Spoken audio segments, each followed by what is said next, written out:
Imagine carefully collecting a handful of sand from a footprint impressed in the ground, or scraping off the dirt, the indeterminate muck that sticks to the bottom of your sandal.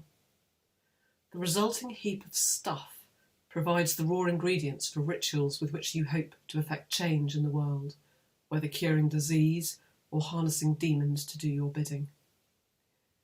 In this paper, I want to focus on the treatment of this lively, useful stuff, dirt, in the Egypt of late antiquity, from the 4th to the 7th centuries. This was a world of multiple linguistic, cultural and religious communities, Egyptian, Greek, Roman, Jewish and Christian, which coincided, overlapped, interacted and sometimes fought. In the first part of this paper, I'm going to introduce some anecdotes in Christian texts of the period, in which earth and sand, collected from beside and beneath holy people, are set to work to heal human sicknesses.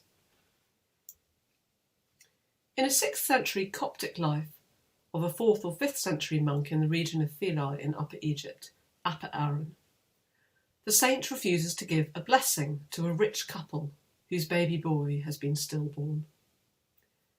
Aaron objects, using scriptural examples and arguments, to their attempt to buy such a thing with cold, hard cash. In this portion of the story, on your screen, the grieving father takes some earth, from near the door of Aaron's dwelling, his cell, and ties it up in his cloak. On his return home, he sprinkles earth on the body of the child, who immediately comes back to life. There is a second example of this kind of contact miracle, using similarly covertly recovered stuff from the ground, in the Coptic life of the ascetic bishop of Coptos in the late 6th, early 7th centuries, Pisentius. Pisentius seems to be an example of a shy, even antisocial holy man, who shunned those, perhaps especially women, who sought his company and help. He runs away from a woman suffering migraines who had sought him out and shuts himself up in his cell. The woman recounts her response to her friend, herself suffering a still worse illness.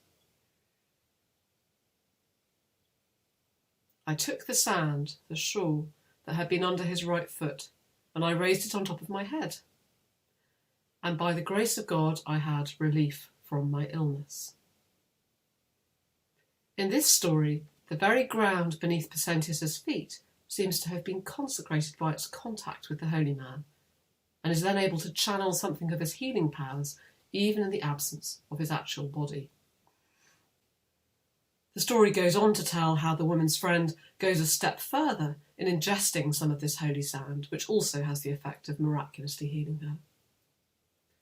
Now, I could multiply examples of these kinds of anecdotes of healing and blessing achieved by heaps of sand and earth in late antiquity, from Egypt and beyond. For example, in the history of the monks, peasants collect sand from near a monastery to be blessed by monks and then scattered to encourage the growth of their crops. Pilgrims in late antiquity regularly collected substances from water and oil to soil, dust and dirt from the shrines of saints, characterised as blessings, eulogiae. A variety of different containers were manufactured for pilgrims to transport these substances, whether alone or in combination. Perhaps something like this 6th century ampulla or flask, which has been associated with the shrine of St. John the Evangelist at Ephesus. Indeed, the literary record from the 4th century onwards attests to the burial site of John at Ephesus issuing forth dust, as in this passage of Augustine. In Egypt itself, pilgrim flasks carrying oil from the tomb of St. Minas were transported from the Abu Mina shrine in Egypt to far-flung locations elsewhere in the empire. Indeed, the traffic in these bits of consecrated dirt and liquid crisscrossed the empire. Augustine tells another story about holy earth, teram sanctam, brought from Jerusalem to Fusila in North Africa, which both cured a household afflicted by demonic possession and healed a paralytic. This phenomenon is also attested in the Syriac lives of martyrs and saints like Onesimus and Simeon the Stylite, who in life and after death dispensed a kind of healing ointment called chenana, made from oil mixed with earth, taken from a place associated with the saint. The word chenana actually means pity, mercy, or grace, but came in common usage to refer in a transferred sense to the grace delivered through a particular kind of holy organic compound. Now, important work has been done by scholars like David Frankfurter and Heather Hunter Crawley to explore the ways in which this animation of organic substances by contact with holy people and places demonstrates the porous boundaries between the bodies of human saints and the earth they walked in and in which they were eventually interred. Of course, that earth was itself thought to be the lively ground of creation, both at the beginning of the cosmos and annually in the agricultural cycle. In the Hebrew Bible, as also in Greek funerary epigraphy, humans are created from the dust of the earth and return to dust after death. In Egypt itself, the regular flooding of the Nile feeds the alluvial soil for growing and sustaining plants and animals. The ground gives life, the ground receives animal dung and the ashes of the dead and absorbs them into herself. The ground is sanctified by contact with the holy and the divine, and sanctified sand and soil can go on to heal those who possess it, touch it, or even eat it. Altogether, the boundary between human body and dusty ground is not as hard as we might think. And of course, communication between the two is made possible by the humans and animals who tread on and are buried in that ground. However, I wouldn't want to give the impression that the ritual deployment by Christians of this lively dirt was overwhelmingly concerned with purity and holiness, or indeed that it was restricted to contact or proxy contact with saintly desert-dwelling ascetics. Christians also engaged with a broader array of ritual practices, including the world of oral and written magic, or, as scholars prefer to call it, ritual practices. They are attested in a large volume of surviving so-called magical papyri from late antique Egypt, written in Greek, Demotic and Coptic. And these texts reveal to us a world in which magical texts collected by itinerant wonder workers, perhaps connected to the Egyptian temple priestly hierarchy, used and called on Jewish and Christian names of power alongside Egyptian, Greek and Roman gods and demons. We now know from the work of scholars like Theo de Bruyn that Christian monks and clerics were regularly involved in preparing amulets for clients, some of which themselves went beyond invoking the Christian God, scripture and liturgy. Now, these practices were not endorsed by the clerical hierarchy, and the hostility they provoke actually provides us with inadvertent evidence for the existence of the phenomenon. It's probably Athanasius, Bishop of Alexandria in the 4th century, who weighs in against Christians who took refuge in this kind of sorcery which he envisages being peddled by old women. He says, "For the old woman implores a flood of words over you for 20 obols, or for a quarter of wine a snake's invocation. And you stand as an ass, gaping wide, carrying upon your neck quadruped dirt, ruparia, while deceiving the seal of the cross's salvation." And the seal of the cross's salvation is a reference to baptism. He concludes not only are the illnesses afraid of that seal of baptism, but also the whole dense crowd of demons fears and wonders about it. So here we have a Christian bishop rebuking, presumably members of his congregation, for using amulets which involved animal excrement, when they should instead have been relying on the seal of baptism for its powers against both diseases and demons. This leads me to the second part of this paper, thinking about the dirtier kind of dirt, closer to the ruparia or excrement of Athanasius' diatribe. It crops up in the magical papyri of the period. Now, this class of text objects comprises both handbooks of magic and examples of applied magic, or what scholars like to call, in a typically circumspect circumlocution, texts of ritual power. Handbooks are collections of spell templates to be filled in and personalised by the ritual expert who actualises or performs them. Applied magic refers to spells or amulets which actually have been commissioned for and used by named individuals. The spells of the papyri have numerous hoped-for effects, driving away demons, winning success in love, friendship and business, or conjuring a personal divine or demonic assistant to help foretell or control the future. The spells prescribe in meticulous detail the words to be said, the actions to be done, and the materials to be collected, prepared, and activated to achieve various effects. These spells, like many others that are preserved on papyrus from Egypt in a long late antiquity, make lavish use of materials from the natural world. They prescribe ingredients including plants and herbs, a spray from an olive tree, a single-shooted garlic. They include bits and bobs of animals, the bile of an owl, the egg of an ibis, the feather of a falcon. On occasions, they deploy the stuff, the ousia, of the human body, from bits of hair and fingernail clippings to bits of bone and skull. Of course, from an archaeological point of view, many of the more frangible bits of organic matter simply do not survive or are very hard to identify in the physical record, which makes it very hard to assess how frequently these materials were actually deployed. Some of those materials are deliberately obscure, others everyday, although of course we can't know what supposedly exotic substances were actually to be found for sale in the marketplace.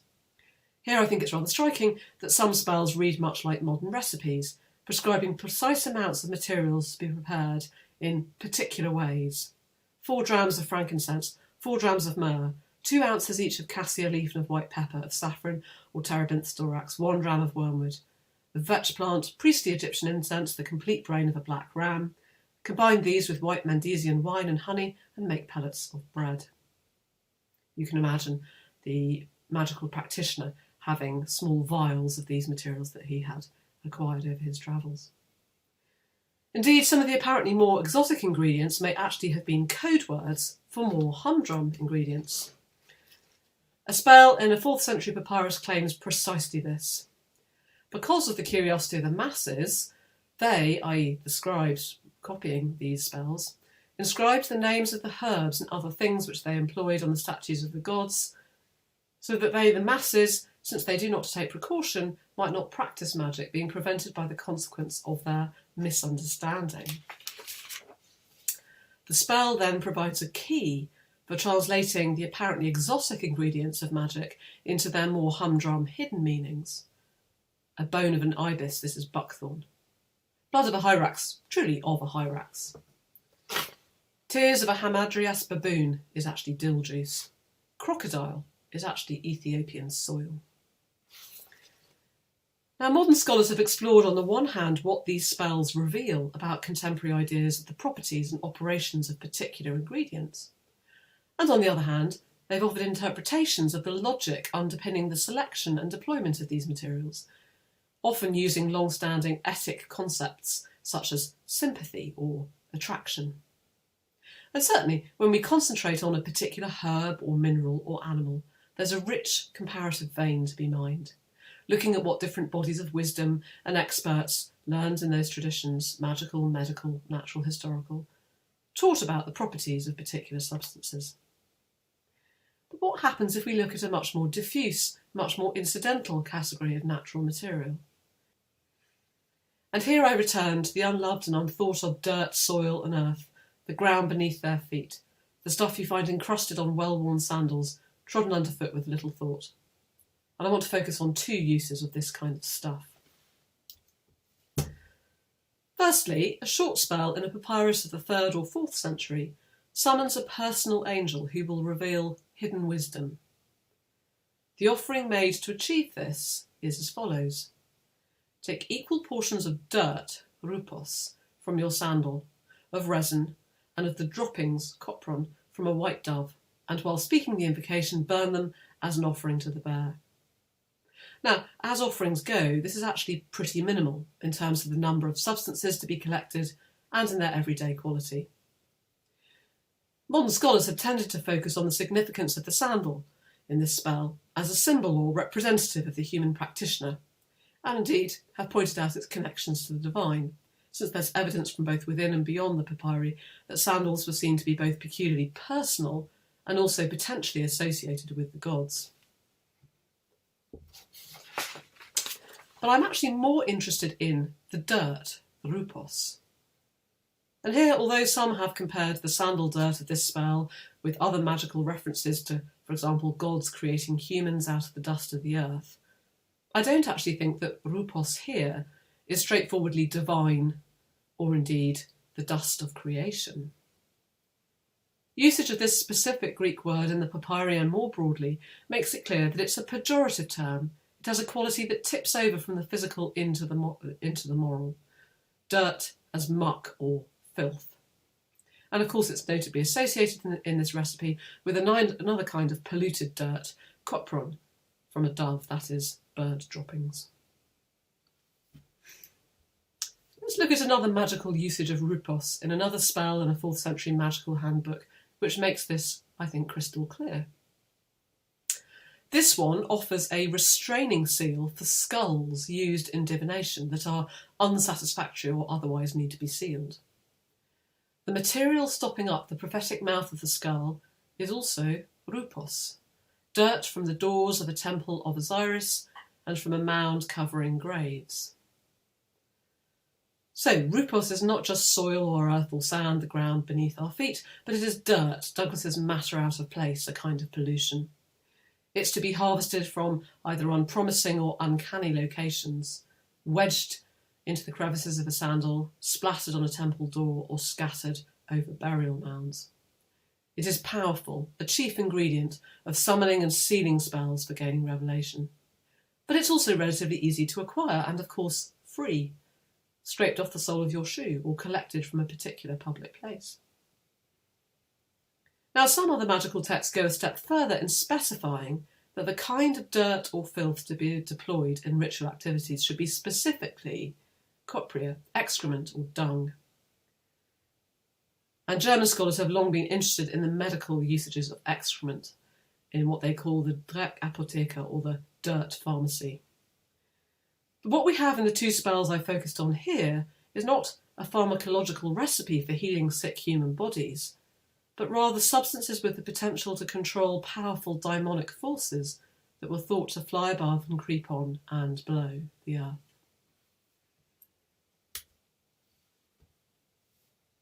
Some concluding questions.